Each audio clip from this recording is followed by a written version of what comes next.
मोदी के आशीर्वाद से, अमित शाह की तारीख से और योगी की पूरी भरपूर हिमायत से उत्तराखंड में धर्म संसद में इस बात का ऐलान किया जाता है कि जिस तरह म्यांमार में रोहिंग्या मुसलमानों को उनको मुल्क से निकाल दिया गया, उसी तरह भारत के मुसलमानों का हशर करने की बातें की जाती है।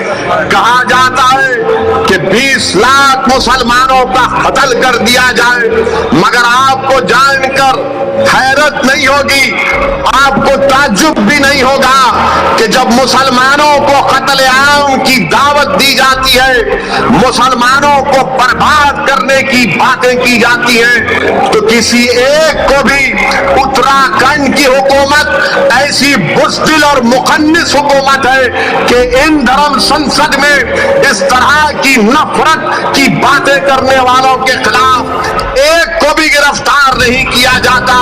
और जो जहर उगल रहे थे वो उल्टा पुलिस के पास जाकर कुरान करीम अल्लाह के कलाम के ताल्लुक से एफआईआर दर्ज करते हैं और मुस्कुराते हुए बात कर रहे हैं। ये भारत है जिसको आपको समझना है, ये वो भारत नहीं है जिसको हमारे बुजुर्गों ने अंग्रेजों से आजाद करवाया था।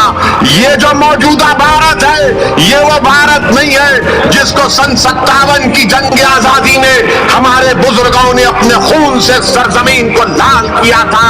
अगर हमने इस मुल्क को आजाद किया, इसमें बढ़ चढ़कर हिस्सा लिया, हमने काला पानी की सजा काटी, हमने भीख नहीं मांगी, तो आज हमारे वतन में हमको धमकियां दी जाती है कि तुम्हारा कत्लेआम किया जाएगा, तुमको रोहिंग्या मुसलमानों की तरह तुम्हारा हाल कर दिया जाएगा।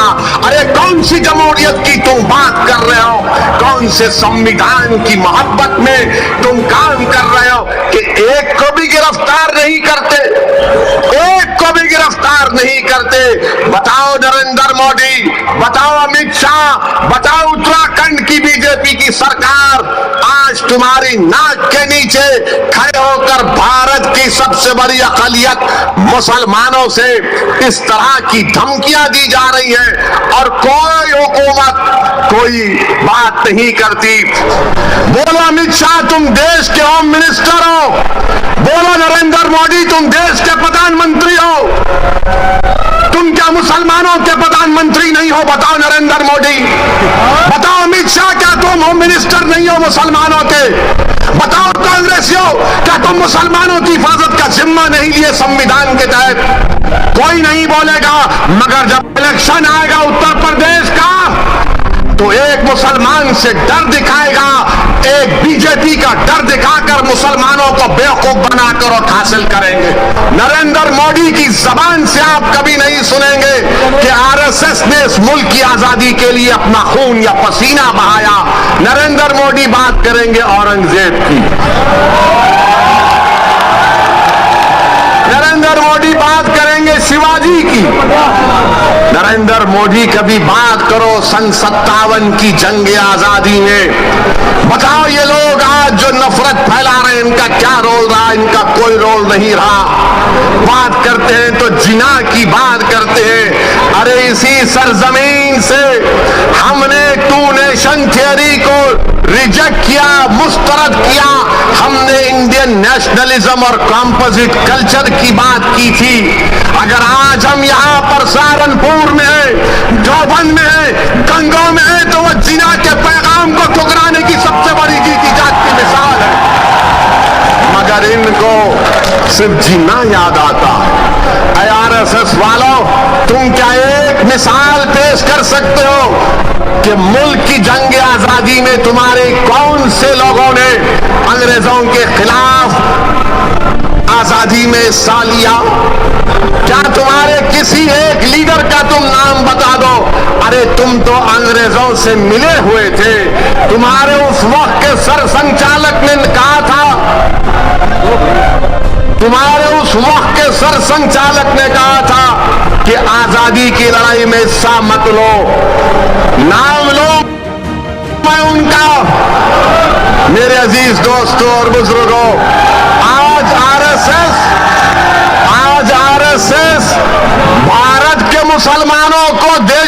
गुलामी सिखा रही है। जब जरूरत थी अंग्रेजों के खिलाफ लड़ने की तो आप तो खामोश बैठे हुए थे। जब जरूरत थी जेल को जाने की तो आप अपने घर में बैठे हुए थे। अरे हमने हर मैदान में इस मुल्क को अंग्रेजों की गुलामी से आजाद करवाया। छत्तीसगढ़ रायपुर के धर्म संसद में कांग्रेस का कैबिनेट रैंक का मंत्री बैठा हुआ है, बीजेपी के बड़े बड़े नेता बैठे हुए हैं और उसमें से एक महाशय ने महात्मा गांधी को गाली दे दी, गोडसे की तारीफ कर दी और साथ में मुसलमानों के खिलाफ जहर बका। उसी धर्म संसद में यह भी कहा गया, रामदास ने कहा कि अगर इंसानियत को बचाना है तो मुसलमानों को खत्म कर दो। अगर वो बात असदुद्दीन ओवैसी आज उसका 5% भी कहता तो जितने मंच पर लोग बैठे 2 घंटे में पूरे थानेदार हमको लेके चले जाते, अपना दामाद बना लेते जेल में। रामदास कह रहे हैं कि इंसानियत को बचाना है तो मुसलमानों को खत्म कर दो। और एक मोहतरम कह रहे हैं कि हमको हिंदू राष्ट्र बनाना है। ये कांग्रेस की सरकार है, कांग्रेस बीजेपी दोनों बैठे हुए, मगर केस किस पर बुक हुआ? वो आदमी पर बुक हुआ जिसने गांधी को गाली दी थी। क्या गांधी भारत के मुसलमानों से बड़ा है? मेरा मानना यह है कि गांधी भी बराबर है, भारत का हर नागरिक बराबर है। अगर गांधी को गाली दी गई और मुसलमान को गाली दी गई तो दोनों पर केस बुक होना चाहिए। मगर अब कल शाम से देखेंगे हमारे मीडिया के दोस्त जिनके चहीते हम ससुरे हैं, इनके पप्पा मोदी हैं, वो चलाएंगे ओवैसी ने गांधी को बोल दिया। हम ये पूछ रहे हैं कि गांधी को गाली देने पर मुकदमा अगर हो सकता है तो मुसलमान को खत्म करने का मुकदमा क्यों नहीं होगा? तुमको अगर गांधी से मोहब्बत है तो भारत के मुसलमानों से ही मोहब्बत रखो, क्योंकि गांधी ने भूख हड़ताल की थी पार्टीशन के वक्त, जब मुसलमानों को काटा जा रहा था फसादात में। 1 दिन नहीं, 2 दिन नहीं, गांधी ने कई दिन भूख हड़ताल की और इस सड़क पर अपनी भूख हड़ताल को गांधी ने खत्म किया था कि मुसलमानों की जान और माल की हिफाजत करनी चाहिए। कुतुबुद्दीन बख्तियार काकी के आस्थाने को जला दिया गया था, गांधी ने कहा कि उसको बनाना पड़ेगा तब मैं भूख हड़ताल खत्म करूंगा। अरे गांधी से मोहब्बत है तो मुसलमानों से नफरत क्यों है तुमको बताओ। किसी ने कहा कि असदुद्दीन ओवैसी की गर्दन को काट देंगे। मेरी गर्दन की फिक्र मत करो, मेरी गर्दन की फिक्र मत करो। मैंने तो अशहदु अल्ला इलाहा इल्लल्लाह व अशहदु अन्ना मुहम्मद रसूलुल्लाह कहकर अपनी जान को अपने रब के हवाले कर चुका हूं। जन्नत के एवज में इंशाअल्लाह ताला अपनी जान को अपने रब के हवाले कर चुका हूं।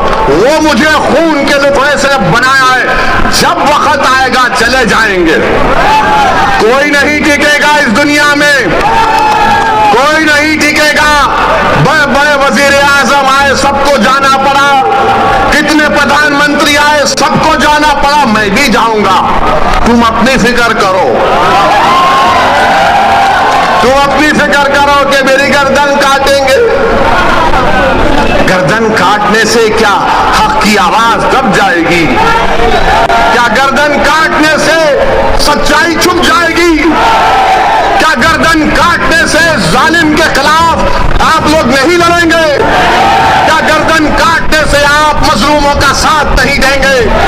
क्या गर्दन कट जाने से आप इन जालिमों के खिलाफ एक शीशा पिलाई दीवार नहीं बनेंगे? आपको बनना है। और मैं इन लोगों से कह रहा हूं कि ये जान से मारने की धमकी मुझे मत दो। मैं जब 12 साल अपने घर के सामने ये संघ परिवार के लोग हमारे घर के पास आकर नारे लगाते थे। मेरे छोटे भाई अकबर भी इसको जानते हैं, जिस पर हमारे घर के सामने आते थे और नारा लगाते थे कि मुसलमान कब्रिस्तान या पाकिस्तान। 15-20 लोग आते थे, हमारे एक ताया थे, वो जब भागते थे तो पूरी अपनी चप्पलें छोड़